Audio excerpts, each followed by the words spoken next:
Hi, welcome back to Mind Control. People say you can't change your career at 30, that's when you're meant to be settling down. You can't change your career at 35, you should have had it figured out by then. Oh my God, you're not married at 38? What the hell are you doing with your life? Who comes up with this stuff? I have no idea. But this stuff plagues so many people that I speak to. So many people open up to me and say, Jay, I just don't know how to change. Is it possible? What do you think this guy was before he became who he is? He used to be a PE teacher, right? Sports teacher at a high school. How about her? She was a telemarketer for 2 weeks. How about her? She applied to be a funeral director. It's incredible. What happens in society is that we're clouded by the noise of family expectations, the noise of our parents, the noise of our brothers and sisters' expectations. I grew up in a family where you could either be a doctor, a lawyer, or a failure, right? Those were my three options. Anything else would just count me as a failure. I would have failed. So basically I failed, right? I'm standing up here in front of you all as a failure. I lived as a monk for 3 years. I committed career suicide. I turned down 2 amazing corporate job offers when I graduated from business school. I shaved my hair, I wore robes, and lived out of a gym locker for 3 years. And I did that because I thought I was going to do something meaningful, help impact the world. And it was one of the best experiences of my life. But more than becoming a monk, what that trained me to do was drop out with the rules. People told me, if you come back in 3 years, you'll never get a job. They told me, if you become a monk, people are going to think you're weird forever. No girl's ever going to talk to you. People told me, they were like, well, when you come back to real life, like, will you even be able to talk English? And people were just really weirded out. I'm just like, okay, I think monks speak English. And there was so much different noise that I was hearing when I made that decision. And the funny thing is, from having not been a monk for 4 years now, I'm in one of the most incredible periods of my life that I could ever have asked for. And so much of that is based on the fact that I decided to do something different. So many of the times our expectations are driving us in a certain scenario. We focus so much on life in what we want to be as opposed to who we want to be. Because we've always been told that life and jobs and careers are like boxes and containers. There's only a finite number of options. There is no formula, there is no pattern. If you know what you're passionate about, if you know what you're good at, and you invest in that. People say follow your passions, I say forget that, invest in your passion.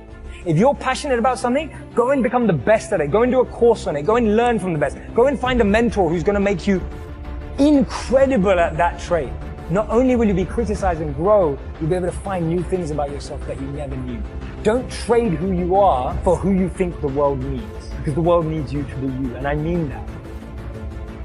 People ask me all the time, what is the secret to success? And I always tell them what the short version is, you got to have a 22-inch biceps. And you got to be able to kill predators with your bare hands. And of course, you got to have this charming Austrian accent. That's a given. The long version is that I actually always had 5 rules. You don't need to be a bodybuilding champion. You don't need to want to be an action hero or anything like that. If you want to excel in whatever you do, those rules are for you. So my first rule is find your vision and follow it. If you don't have a goal, if you don't have a vision, you just drift around. You're not going to be happy. I grew up after the Second World War. Austria, right along with Germany, lost the Second World War. There was, of course, depression. There was a terrible economic situation. I wanted to get out of there. I wanted to escape. And luckily, one day in school, I watched a documentary about America. I knew exactly that is where I wanted to end up. The question was just, how do I get there? How do I get to America? No one had the money to travel or anything. But one day I was fortunate enough to see a bodybuilding magazine. And on the cover was this very muscular guy. Mr. Universe becomes Hercules star. His name was Reg Park. I read the article as fast as I could, learning about how he grew up in Leeds in England, poor, and how he trained 5 hours a day, every single day, and trained and trained and trained, and then he finally became Mr. Great Britain. And then became Mr. Universe. And then he won a second Mr. Universe title and a third Mr. Universe title. And then all of a sudden he landed in Rome in Cinecittà doing Hercules movies. And as I read, I became more and more certain. I had that vision very clearly laid out, to be a champion on that same stage where he won the Mr. Universe. And then to move to America, then get into movies. From that moment on, everything that I did, no matter how hard I had to work, or how much I had to struggle, it didn't matter, because I knew what the purpose was, and I found my passion. Always discover your vision, and the rest will follow. Now my second rule is never ever think small. You have to go and shoot for the stars. I didn't just think about being in movies. No, I wanted to be a movie star. I wanted to have above the title billing. I wanted to become the highest paid entertainer. I basically wanted to be another John Wayne. What's wrong with that? Never think small, think big. My third rule is ignore the naysayers. I think it is natural that when you have a big vision and big dreams and you have big goals, that people are going to say around you, I don't think it can be done. I think it's impossible. I mean, it started right away when I was 15 years old and I became a bodybuilder. Right after that happened, I said, I want to be a world champion in bodybuilding. I want to be Mr. Universe. They immediately said, are you crazy? Bodybuilding is an American sport. Forget about it. It's nuts. And then when I wanted to go into show business, after I won 13 world championship titles in bodybuilding, I said, I want to be like Reg Park. I want to be a Hercules. I want to get into movies. Well, I tell you, when I met those agents and managers, their reaction was, oh, Arnold, that is so funny. You want to be what, a leading man? Oh, come on. I mean, look, first of all, let's start with your body. You're gigantic. You're like a monster. And then your accent, oh, it gives me the chills just listening to your German bullshit. Come on now. Have you ever seen an international movie star with a German accent? It doesn't happen. Forget about that. And then your name, what is it, Schwarzen, Schnitzel or something like that? People are going to storm the theater and the movie houses because Schwarzen Schnitzel is starring in a movie. Oh yeah, I can see that already. Imagine that. Everywhere I turned, they said, no, it won't happen, it's not going to happen, and forget about it. Luckily, I did not listen. I started taking acting classes, English classes, even accent removal classes. I ran around all day saying lines like, a fine wine grows on a vine. All of a sudden, I got a little break. All of a sudden, I got a TV show, a little part, then another little part, and then pumping on and stay hungry. And then, of course, I landed the big role of Conan the Barbarian. So finally, I got the big break. And you know what was so interesting about it was the director said at the press conference, if we wouldn't have had Schwarzenegger with those muscles, we would have had to build one. And then when I did Terminator, James Cameron said the I'll be back line became one of the most famous movie lines in history because of Arnold's crazy accent, because he sounded like a machine. So as you see, everything that the naysayers said was a liability became an asset. Ignore the naysayers. The fourth rule is work your ass off. You never want to fail because you didn't work hard enough. It doesn't matter in what area you're in. No pain, no gain. Listen, when I came to the United States, I remember that I trained 5 hours a day, every day, and I was managing a construction business, and I was a bricklayer, and I went to college also, and I took acting classes from 8 o'clock at night to 12 o'clock midnight. Every day I did that. Work your butt off. That's what I always believe. No matter what you do, work. My fifth and last rule is don't just take. Give something back. Tear down that mirror that makes you always look at yourself. And you will be able to look beyond that mirror, and you will see the millions and millions of people that need your help. And this is why I tried to take every opportunity that I could to give something back. I started training Special Olympians. I started after-school programs for the most vulnerable children, for inner city children, to make them be able to say no to drugs, no to gangs, and no to violence. We all can create change, whether it is in our neighborhood or in our local schools, because the bottom line is, it is up to us. Have a vision. Think big. Ignore the naysayers. Work your ass off and give back and change the world. Because if not us, who? If not now, when? Do you have the emotional maturity, the EQ, emotional quotient, to go through the highs and the lows of what it takes to be successful?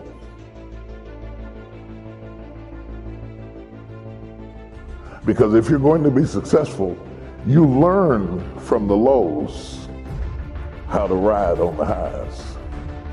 I want to talk to you about change. And the one thing that you can count on is there will always be change. And if you don't plan on the change as a leader, that will determine how successful you are. Whether it is good change or bad change, there will always be change. And generally there will be both. Learn as much from your failures as you do from your successes. I think one of the most difficult things that can happen to people in leadership is to step into leadership that you didn't grow and that you didn't groom because you don't know where the issues are. There's something about being on the trajectory yourself and taking the roller coaster ride and riding the wave that makes a big difference as it relates to leadership. When you think about it this way. We often, when we select leaders or we want to evaluate people or we want to choose staff, we quickly want to know about their IQ, where they went to school, what their background is, because we're trying to find out in a nice way, are you smart? We want to know about your IQ, your intellectual ability, the quotient of intellectualism that you have through which to handle and manage situations based on your IQ. The second thing that we really need to be asking, and we really don't know this until we get into it, is your EQ. I'm talking about your emotional quotient, your range of emotion and how you handle stress and pressure. Because many, many times you can have people on your team and on your side who have the intellectual ability to do what you're trying to get them to do, but they do not have the emotional wherewithal, and you don't know it till you get on the ride. What you want to know is, can you handle the down ride? Do you turn into somebody else when things start getting crazy? Do you have the emotional maturity, the EQ, emotional quotient, to go through the highs and the lows of what it takes to be successful? Because if you're going to be successful, you learn from the lows how to ride on the highs. So if you can't take the dip, you can't take the climb. You have to have the emotional wherewithal to go on the journey and to be comfortable and to remain cool in a crisis. Not lose your head, not freak out, even though you want to. You can do it on the inside. You can be like a screaming 6-year-old girl on the inside, but on the outside, you have to maintain your cool. Because there is nothing as frightening as a frightened leader. That's what happens when you hire somebody who has the IQ but doesn't have the EQ to handle the ride, who freaks under pressure, who starts screaming at the staff, who starts yelling at the employees, and they just fall apart under pressure. So you want to make sure they have good IQ, you want to make sure they have good EQ, but here's the thing that is most important, and there is no test for it. They're AQ, and we never talk about AQ. You've heard people talk about IQ, you hear people talk about EQ, you don't hear people talk about AQ. AQ is your adaptability quotient. Are you adaptable? How do you respond to change? And let me tell you, I'm not sure which is the most challenging, the ride up or the ride down. Because success can be just as daunting as failure is. It can throw you off kilter. If you can't adapt quickly enough to it, you will lose it. You can have more opportunities than you have infrastructure. A blessing isn't a blessing if you can't handle it. So do you have the adaptability in your plan for what you're getting ready to do next? Do you have the ability to adapt to better, worse, richer, poor, sickness, health? You could be praying to win something that you can't handle if you get it. If you hire people for where you are, you wasted money if they can't go where you're going. Are you following what I'm saying? So you have to have that adaptability to be able to transition from one state into the next. And when the thing gets rough and it gets tough, what you need as a leader and as a thinker is not just the success to get there, but the success to stay there, sustainability. Most people in a session like this lack sustainability. They're like dogs chasing cars. And maybe the dog gets lucky and catches a car at a red light or something like that, but there's one thing that the dog never considered. I can't drive. You might be chasing after something that you can't run.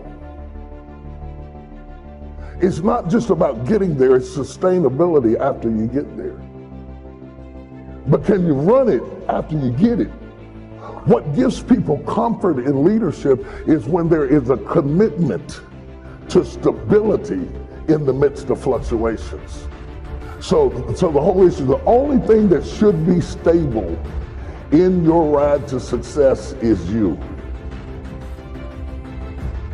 And if you're not a person who can be stable in the ride, you shouldn't get in the car. The best thing to do with bad news is to deliver a clear, accurate, concise message. Clear messaging creates clear expectation, which avoids disappointment. People can handle bad news if they can trust your message. This is what happened. This is how we're going to handle it, and we are sorry. It is not what happens to you that matters, it is how you handle it. Stress is an indicator. It's a benefit, it's a favor. It lets you know you're at your limits. It does not mean that you cannot do it, but it does mean you have to change something. Anytime there is stress, you have to change structure or strategy. Whenever I am stressed out, it is an indication that I don't have the strategy or the structure for where I'm at, and that stress is a warning bell that you need to reboot, recalibrate, and either change your structure or your strategy for what's about to happen in your life. And I want you to think, since you're probably going to be working with limited people, you got big dreams but limited budget, and you've got a lot of people, a small amount of people to handle. Are they tough enough? Do they have the structure to handle the stress of winning? If you build a life that never says you won, all you're going to end up with is tired. Okay, so make this note. The future's where we're going. You know, the past is where we've been, present is where we are, and the future is where we're going. And if we can capture this moment in time from our past to now, and then from now to a future more well-designed with better objectives and better purpose for ourselves, our family, our business, our investments, everything else, then this moment in time will have become extremely valuable. So let me give you first what really affects us all. Number one, we're affected by the environment in which we live. We're affected by the physical environment. I was challenged way back in those early days, why not make the environment better everywhere you go? I learned, Mama taught, you know, turn off the lights when you check out of your hotel and you leave the room. Before you leave, turn out the lights. And I thought, why do that? And here's what she said, to make a contribution that's so easy. And if you could make a contribution that is so easy, that didn't cost you any money, it didn't cost you any time, you know, it didn't cost you a piece of your life, why not make the contribution that's easy? Because if everybody did it, think of how much we would conserve. Someone says, well, yes, but the hotel benefits if you turn out all the lights. And here's the answer that sophisticated people always have. Who cares? Who benefits? If it benefits the hotel, and if everybody did it, probably the cost of the hotel room would come down. So every benefit you can give, every benefit you can share, because here's what happens. If you learn to give, you will what? Receive. Maybe not in the manner in which you gave, maybe not in like kind. Someone will save energy for you because you saved energy for them. But in some mysterious ways, it always comes back to us. If you give, you will receive. In fact, here's what it says, that for the uneducated is a little bit strange. It says it's better to give than it is to receive. Now see, if you didn't understand, you would say, that doesn't quite make sense. Surely it would be better to receive than to give, and the answer is no. It is much better to give than to receive. And here's why. It's what we call having intelligent self-interest.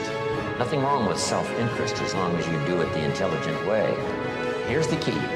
Giving starts the receiving process. So to act intelligently in your own self-interest, which is good, it's much better to give than it is to receive. Because if all you do is receive, that may be very limited. But if you give, and giving starts the receiving process coming your way from unknown resources and from unknown places, back it comes around to you because you became a giver. That's one of the unique mysteries of life. We give to receive, and it's better to give than it is to receive. So that's what Mama said. Turn out the lights, make a contribution. Why not make the easy ones? It raises your self-esteem, plus your self-respect, that you do things that the average person doesn't do. Maybe if they were taught, they would. Maybe if somebody mentioned it, they would. But it's easy for most everybody to just go on their way, and if they're not interrupted by a good idea that says, hey, it's so easy to make a contribution, this one would be easy. Turn out the lights when you leave the hotel room and make a contribution. Next is the phrase, in terms of environment, always leave something better than you found it. I talked to a man one time who rented out of apartments. And he said, Mr. Rohn, you wouldn't believe it, but when somebody rents an apartment, they usually leave it worse than when they rented it. I said, you've got to be kidding. He said, no. A high percentage of people leave it trashed. If they stay 6 months or stay 1 year, they leave it trashed. Why would anyone do that? Mama said to me, no, leave it what? Better than you found it. See, that's just a commitment to your own self-esteem. And why not do it if it makes a contribution to your self-esteem? It's called intelligent self-interest. Self-interest says, I wish to be ruler over many. And intelligent self-interest says, I understand how to do that. Be faithful when the amounts are small. If you'll take care of the few, we will someday give you a position of very high importance over many. But if you don't be disciplined when the amounts are small, why would we trust you when the amounts are large? Why would life give you a fortune to manage if you couldn't manage the gifts of a few? Interesting philosophy to consider. Your own self-interest. Leave the contribution. Doing things that most people don't do. If everybody did it, what a different country we would have. But it doesn't really matter. You say, well, if everybody's going to do it, why shouldn't I do it? And the answer is for your own dignity and for your own self-esteem. You do things that most other people allow themselves to do that you don't do. So when I talk about the environment, now we're affected by the political environment and the social environment, and we're affected by the economy environment. All of us are persuaded in one way or another to live like we live. Here's a good word to jot down, association. Be very careful of your associations. Here's what we've discovered. People that are around people that spend all they make, chances are excellent, what? They spend all they make. It's just part of that association. Once you're sort of in it, you sort of do what everyone else does. So here's the key to association. Number one is limited association. Some people you can spend, a few hours with, but not a few days. Some you can spend a few days, but not a lifetime. Some you can spend a little time, but not a lot of time. Limit your associations because of the influence. All of us have to be around people, that have a variety of their own, beliefs and what they do that influences us or is there. It's in our presence wherever we go. But here's the whole key. Some of it's limited association. Here's the next one. This one is kind of severe, and that is discontinue association. Sometimes you have to say in an association, is it causing me more harm than good? And sometimes the time finally comes where you have to part ways just because the association is not to your benefit, for the rest of your life. And then here's the one you've engaged in this weekend, expanded association. Get around people who have good ideas to share. Get around people who have a good story to share. One of the great benefits of being here this weekend is a chance for all of you to meet each other. Share testimonials, share ideas, share your reactions to the what's been taught, to the ideas that's been presented. Share some common experiences you might have had in your life, and you go home with this bag full of testimonials and the inspiration that comes from it. This kind of expanded association is so valuable. Whenever there's an occasion and it can fit into your schedule of time and money, make sure you go where there are people of like interest, right? Ready for good ideas. Never, too successful to learn some more. This is good environment. Expanded association. Next, we're affected by events, dramatic events or worldwide events or home events or personal events. Some events affect us all. Here's number 4. We're all affected by our results, whatever they've been, the results of our errors or the results of our disciplines. Now, here's what's so staggering about being a human being. It's possible immediately upon decision to start a new program of changing results. If you're headed in a certain direction and it looks like in 5 years you're going to wind up here, and you take a look at that in 5 years and you say, yes, it looks like what I'm doing right now, if I continue doing what I'm doing now, it looks like in 5 years I will wind up here. Let's say that suddenly, on careful consideration, you decide that's not a very good place. That's not a very exciting place to arrive. Is it possible as a human being to change your destination point 5 years from now? And the answer is yes. See, that is so extraordinary. No other life form can do that. Pick a different destination in 5 years and start making plans and learn the skills and accept the disciplines and the teaching and the training and the consistency of effort, and just start going in a new direction. And in 5 years from now, wind up at a totally different place than where it was assumed you were going to arrive with the old plans. Only human beings have this extraordinary ability to change the outcome, to pick a new direction and go that way, to pick a more certain place to go and read the books and attend the classes and develop the disciplines and find the people and do the business, whatever, that takes you to that new destination. So we're affected by that. Next, we're affected by knowledge. Whatever you know has brought you to where you are. What you've missed in the past, right? At this particular moment, you could have arrived at a much better place if you hadn't missed what you missed in the past. But now knowledge can turn it all around. Knowledge can start us on a new track. Knowledge can help us not only to review the past, but to peer into the future and say, would it be possible to have a more unique design for the future than what I've had in the past? And the answer to all of that is yes. So these 5 things primarily we're affected by. No, here's the 5th one. We're affected by our dreams, our ability to see the future and give it design, things, places, people, career, fortune, whatever might become important to you for the balance of your life, or especially over the next 10 years. It's possible to reach into the future personally. Now, most of the time we don't do it. Here's why we don't really reach into the future. We're trapped either by regret of the past or the routine of the present. So busy with the routine of the present, we don't give much thought to designing the future. Or trapped by the past with regrets of past losses and past failures and past mistakes.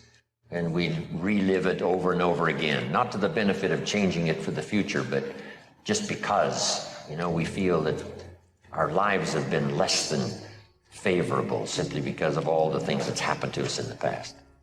But here's the real key, is to spend some time, and usually we don't do it until someone comes by and offers the suggestion. That's why meeting the right person at the right time, attending the right class, listening to the right sermon, having a conversation with the right person sometimes can totally change the direction of your life. And you're never the same after that personal contact, or sitting in that class, or reading that book, or coming face to face with someone who says, hey, our lives are not that good. What could we do to change? And that very conversation starts this whole process. Wow, I've arrived at a fairly poor place. How could I change all of that for the future? And that is all possible. And this point of contact, maybe today, will help change all of that and give some of you a new glimpse of some of the possibilities. We talked a little bit earlier about the possibilities and believing that the possibilities were possible for you, then going to work and make them happen. Here's the next key. Make sure that the greatest pull on you is the pull of the future. Not the pull of the past that keeps taking you back. Not the pull of gravity, like the present that just keeps you sort of stuck where you are. But we want to make sure that the greatest influence and pull on us is the pull of the future. We'd like to thank you so much for watching till the end. Don't forget to share your thoughts in the comments section. Please also like, subscribe, and share this video with your friends and families. Please watch our other motivational videos. Thank you again. So when someone says to you, who are you? You are all that is, has been, and ever can be, having an experience. What you call yourself, if you meet someone and people say, who are you? They'll give you their name, they'll give you their job, they might give you their family background, their family history, where they went to school. That's what they're saying they are. Who are you? But that's just what they've experienced. Who am I? All that is, has been, and ever can be, having an experience called David Icke. Very brief, very interesting. The point of attention that I am is an expression of the same consciousness that the point of attention that you are is. And the same with all of us. So racism and all these isms and all these divisions, not only undesirable, they are confirmation that those that go down that road are utterly clueless about the nature of reality and the nature of who they really are. And I see anti-racists who are utterly obsessed with race when it's just a brief experience. That's all it is. You are what is having the experience. And when that penny drops and this as a result opens, game over. If you look at any great master, they were monomaniacally focused on going deep around one thing. Khalil Gibran wrote one of my favorite books, The Prophet. I heard he carried it around with him for 5 years to get every single word right. That's a craftsperson. You know, when you look at the great athletes, I recently was in San Francisco and I watched Steph Curry play. Steph Curry was fluid like a ballerina on the court. You know, I have NBA superstars coming to my live events. And when I watch them, they are so focused on going deep around their skill versus being all things to everyone. Third mentality of mastery is the leader versus victim mentality. And if you've read The Leader Who Had No Title, you know I talk about it a lot. But you have a choice when you go to work every day. When you show up in business every day, you have a choice. You can be a victim or you can be a leader. You can't be both. And what's the hallmark of a victim? Well, you give away your power. You say, well, I'm not the boss. I don't need to bring on my A game today. Or I went through a divorce 10 years ago and I'm going to blame my ex-spouse and give away my power and be a bitter person versus an optimistic leader. That's what victims do. They say, well, I'm resigned to average. Why should I take the time to read a book, to build a friendship, to transcend a fear? Why should I do that? That's how victims think. They use words like, I hate and I can't and that would never work. And they love to criticize because every victim was once a dreamer who got hurt. And now they sit back in their armchairs and they criticize other people because they're too frightened to get into the game. So you can be a victim not only in your work, but in your life, or you can be a leader. And as you know, you can lead without a title, right? I have seen janitors behave like leaders. I have seen taxi drivers bring on their A game. I have seen so-called ordinary people running so-called ordinary jobs with a sparkle in their eye. And they work with love. They work with attention to detail. They work like their work is the most important work in the world. I mean, I remember grade 5 Cora Greenaway. You know, celebrate your mentors. And I was in grade 5 and really no one thought I would amount to very much. I was really dismissed by a lot of people. And Cora Greenaway, my grade 5 history teacher, saw something in me that very few people saw. She saw the early sparks of some kind of a talent. And because she cared, and because she was a leader as a school teacher, she spent time with me. She stayed late with me. She encouraged me versus dismissed me. And here it is all these years later, and deep in my heart, right at my core, I still feel not only appreciation, but love for that school teacher when I was in grade 5 with the glasses named Cora Greenaway. Which brings me to the fourth mentality of mastery that I want to share with you in this session. The future versus past mentality. The target that shapes you, here's what's different about people. We have the same needs, but are you a certainty freak? Is that what you value most, or uncertainty? This man here couldn't be a certainty freak if he climbed through those caves. Are you driven by significance or love? We all need all 6, but whatever your lead system is tilts you in a different direction. And as you move in a direction, you have a destination or destiny. The second piece is the map. Think of that as the operating system tells you how to get there. And some people's map is, I'm gonna save lives even if I die for other people, and they're a fireman. Somebody else says, I'm gonna kill people to do it. They're trying to meet the same needs of significance, right? They want to honor God or honor their family, but they have a different map. And there are 7 different beliefs. I can't go through them because I'm done. The last piece is emotion. I say one of the parts of the map is like time. Some people's idea of a long time is 100 years. Somebody else says is 3 seconds, which is what I have. And the last one I've already mentioned that felt you. If you got a target and you got a map, and let's say, I can't use Google because I love maps and they haven't made it good for Macs yet. So if you use MapQuest, how many have made this fatal mistake of using MapQuest at some time? Use this thing and you don't get there. Well, imagine if your beliefs guarantee you can never get to where you want to go. The last thing is emotion. Now here's what I'll tell you about emotion. There are 6,000 emotions that we all have words for in the English language, which is a linguistic representation, right? It changes by language. But if your dominant emotions, if I have more time, I have 20,000 people or 1,000, and I have them write down all the emotions that they experience in an average week. And I give them as long as they need. And on one side, they write empowering emotions, the other is disempowering. Guess how many emotions people experience? Less than 12. And half of those make them feel like, so they got 5 or 6 good frickin' feelings, right? It's like they feel happy, excited, oh, frustrated, overwhelmed, depressed.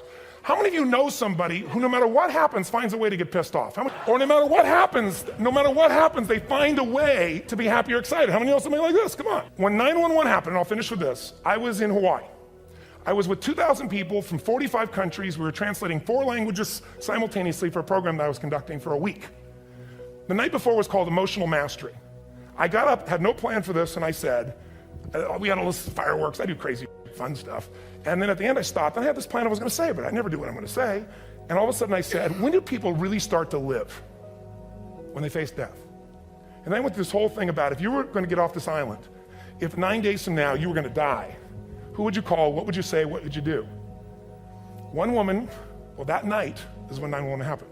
One woman had come to the seminar, and when she came there, her previous boyfriend had been kidnapped and murdered. Her friend, or her new boyfriend, wanted to marry her, and she said no. He said, if you leave and go to that Hawaii thing, it's over with us. She said, it's over. When I finished that night, she called him and left a message, true story, at the top of the World Trade Center where he worked, saying, honey, I love you. I just want you to know, I want to marry you. It was stupid of me. She was asleep, because it was 3 a.m. for us, when he called her back from the top and said, honey, I can't tell you what this means. He said, I don't know how to tell you this, but you give me the greatest gift, because I'm going to die. And she played the recording for us in the room. She was on Larry King later. And he said, you're probably wondering how on earth this could happen to you twice. And he said, all I can say to you is, this must be God's message to you, honey. From now on, every day, give your all, love your all. Don't let anything ever stop you. She finishes, and a man stands up and he says, I'm from Pakistan, I'm a Muslim. I'd love to hold your hand and say I'm sorry, but frankly, this is retribution.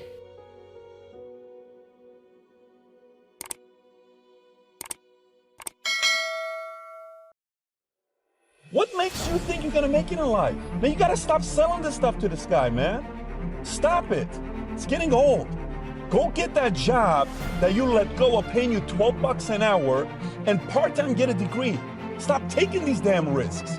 We're not meant to do something big with our lives. Simple as that. Pat, I want you to know this voice is never going away. This voice is always going to be there. No matter how much money you're going to make, it's always going to be there. The great thing about it is, though, every morning you wake up, you have a choice on which voice to listen to. But I want you to think about a completely different thing right now. Let's just say you do nothing. Let's just say you buy into your fears. Let's just say you buy into every single thing you're worried about. Let's just say you don't make any decisions to go after your dreams. Fast forward 10 years from now, 20 years from now, 30 years from now, 40 years from now. Let's just say your funeral's around the corner. You have 50 people there, 100 people, maybe 200 people show up. These are your friends, family, and people that love you. So you'll be loved for one generation, remembered for 2 generations, and forgotten after that. Is that truly the life you want to live? Is that really what you want to do? I don't know if that's the life you really want to live. You see, what I've noticed is, no matter what you ever do, you'll have a lot of lonely times. You can lie to your family, you can lie to your friends, you can fool the world into realizing that why you didn't win was because of some challenge that you had to face. But there's one person you can never lie to, and that is the man in the mirror. You can never lie to the man in the mirror. Never. For the rest of your life, the man in the mirror is going to look back at you and say, you did not choose to go after your dreams. And you have to be okay with that. Now, what I would like to encourage you to do is to make the right choice. I encourage you to face your fears and pursue your dreams. Go pursue the dreams that matter the most to you. You only got one shot at this thing here. And if it works out, man, it's going to feel so good for you. And if it doesn't, at least you had the courage to make that decision. I hope you make the right choice. Sometimes defeat is the best beginning. Why? Well, for one, if you're at the very bottom, there's only one way to go: up. But more importantly, if you're flat on your back mentally and financially, you'll usually become sufficiently disgusted to reach way down deep inside yourself and pull out miracles. Pull out talents and pull out abilities and pull out desires and determination. When you're flat broke or flat miserable, you'll eventually become so disgusted that you'll pull out the basic essentials required to make everything better. And it's in the face of adversity that things begin to change, that you begin to change. With enough disgust, desire, and determination to change your life, you'll start saying, I've had it. Enough of this, no more, never again. Here's where the miracle begins. I've had it. Enough, no more, never again. These words and these thoughts really rattle the power of time and fate and circumstances. And these three things, time and fate and circumstances, all get together and say, we can see that we have no power here. We're facing some major resolve. This guy's not going to give up. He's had it. He's done with all this nonsense. We better step aside and let this guy get by. Resolve. Inspiration through disgust. But a lot of people don't change themselves. They wait for change. Circumstances to change, the government to change, life to change. What'll that do? Not much. These poor unfortunate folks accept their defeats and wallow in their self-pity. Why? Because they refuse to take control of the situation. They refuse to take control of their life, their career, their health, their relationships, their finances. They refuse to take control and take responsibility and get sufficiently disgusted to change it. I talked about decisions in the beginning. We talked about expectations. I'm about to wrap this thing up. Listen to me. You can't make a difference until you make a decision. You better hear what I'm telling you, man. I'm talking about the secret to success. I'm always telling you how I went from one spot to the next spot. And that was it right there. Listen to me. Catch the first principle. You got to hear it. You can't make a difference until you make a decision. So, for real, some of you, man, you keep crying. You complaining about your job. You complaining about where you are financially. You complaining about your relationship. You complaining about your opportunities. You complaining. Listen to me. You murmuring and complaining. You complaining. Shut up. Stop complaining and do me a favor. If you want to make a difference, all you got to do is one thing. This is how you get started.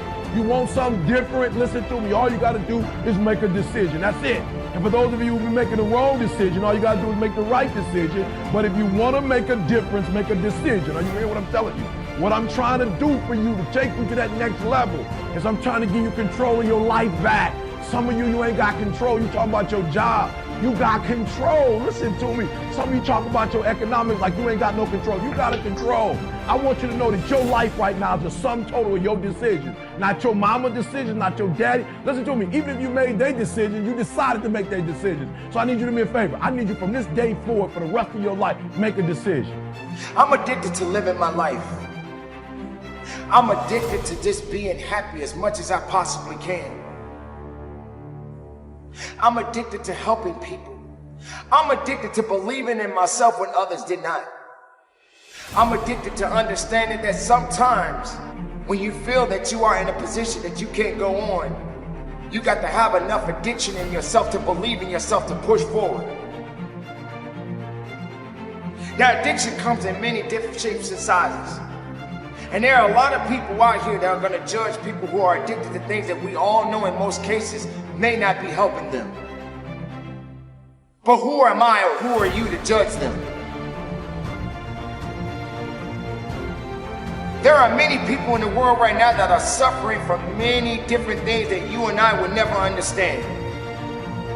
But we're not here to judge, we're here to encourage. I'm here to let you know if you are suffering from something right now and it's hurting you and it's putting you down and putting you in a position where you feel that you can't go on, don't let this addiction destroy your purpose in this world. Be addicted about being powerful. Be addicted about being passionate. Be addicted about being passionate about what you believe in. Be addicted in doing the things that are going to make you better as a human being. No one said it was going to be easy. So if you're going to get addicted on being better. Find the right reasons, find the right purpose, find the right path and go towards it. Because every day, as long as you're waking up out of that bed and that sun is shining on your face, it gives you an opportunity to be unique. It gives you an opportunity to feel good about life. Be grateful. Be happy. But if you're going to be addicted of getting yourself out of that situation. Be addicted on trying to do something better with your life. Preserve your life. Reserve your life because it's yours.